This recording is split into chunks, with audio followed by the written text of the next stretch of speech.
Yo, what it do, YouTube? It's your boy Coach Chuck. We are back with a quick, brief video. The Colts made two moves, man. The first move is Taven Bryan, defensive tackle, which you can see from the title. He played with the Jacksonville Jaguars. He started a few games with the Browns. It's a pretty solid piece to pick up. His deal happened to be a one-year deal, $4.5 million. It's a deal that, a lot of people, again, Chris Ballard haters, they don't say the Colts makes any moves. And I think this is the most we've ever seen Chris Ballard do in a free agency period.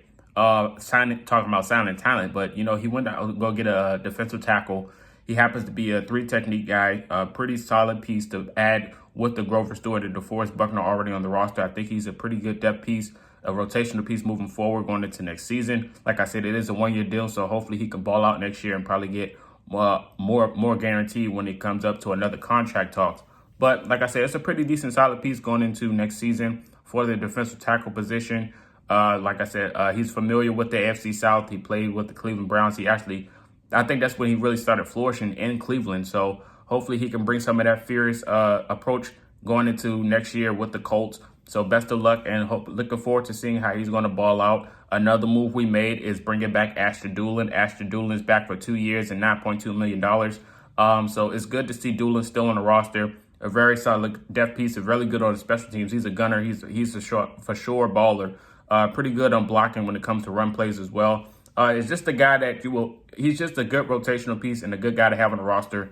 Especially even though, Bubba's gone, I think he can still bring that effort and that presence that he does on special teams.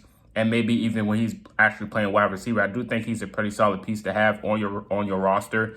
I think he would have got a deal if he would have went anywhere else. But due to his presence on the special teams, I think that has a lot to do with him being back in Indy because he's so good at doing that. So it's good to have Dulin still on the roster. Hopefully he can have a really good season next year. Looking forward to seeing what he brings when he comes back as well.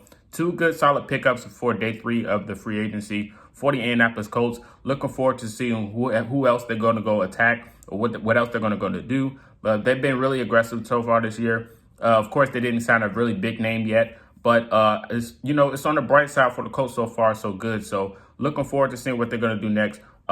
This is the most I've ever seen Ballard do. Again, I've mentioned that, but yeah, it's two pretty decent signings, rotation pieces. One is good on special teams and a 3 technique defensive tackle. So you got to do what you got to do. Moving forward, looking forward to seeing who they're going to sign next. But you guys let me know your thoughts in the comment section about these two signings.